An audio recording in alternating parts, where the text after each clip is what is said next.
Hey everybody, welcome to another edition of The Daily here with the one and only Simon Borg. I'm Nick Fershaw, a U.S. Open Cup edition of The Daily. Here looking back at Wednesday night's action in the fourth round. 7 games on the docket, 1 postponed. We'll get back to that. 5 MLS teams have booked their passage to the quarterfinal, but the biggest storyline, certainly the upsets, including the biggest one of the tournament so far. Defending champions from Sporting Kansas City knocked out, Simon, by their USL Pro affiliate from Orlando City. What happened in this game? Everyone had this game circled, Nick, because we remember Sporting Kansas City yanked their 4 on-loan players to Orlando before this game.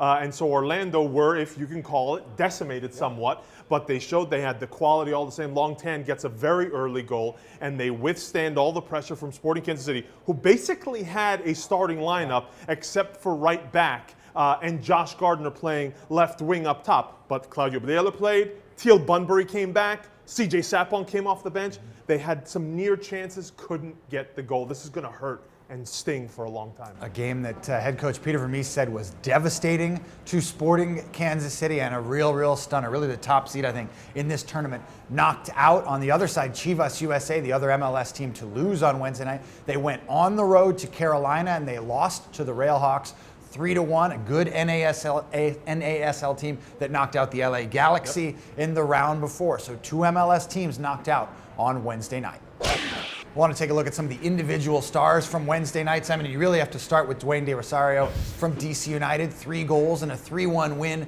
for DC United over the Philadelphia Union, pushing DC into the quarterfinals and really salvaging something of what's been a lost season for D-Ro, I think.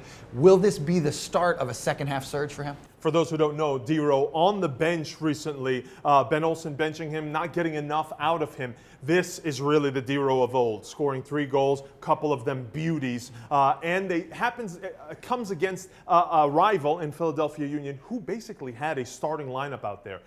So you have to weigh that, and I think DC is on the rebound, not only D-Ro, because I thought they had a very good game over the weekend against New England defensively. If they can get D-Ro finding goals, I think DC could pick it up here. 2 other guys worth mentioning. Michael Nanchoff with a goal for the Portland Timbers and a 2-0 win over Tampa Bay in the nightcap. And then Michel from FC Dallas, a guy who's played very well for Schellas Heineman's guys. 2 assists and a 3-0 win over the Houston Dynamo. Really a one-sided affair in that Texas derby.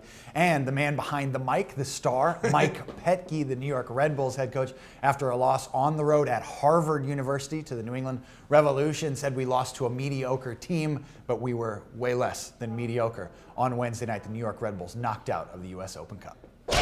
Last but not least, more U.S. Open Cup action on Thursday. We mentioned it off the top. One of the games from Wednesday night was actually postponed because of some wild weather in the Midwest. The Chicago Fire and the Columbus Crew will try it again on Thursday, 1 p.m. Eastern out at Toyota Park. There's a live stream on ChicagoFire.com, and this is a treat. It's free entrance to go to this game. Once again, 1 p.m. Eastern, 12 o'clock local time out at Toyota Park, the Columbus Crew and the Chicago Fire. Before we get out of here, I want to remind everybody, Extra Time Radio podcast comes out on Thursday. We'll rehash the U.S. Open Cup as well as talk about the U.S. national team. You can catch it on iTunes, Buzzsprout, and Stitcher Radio. And starting lineup. Get your fantasy lineup set for the weekend in action in MLS. Jason Zagini and Andrew Wiebe will have that special presentation later on Thursday. That does it for us. Back again with another edition of The Daily tomorrow.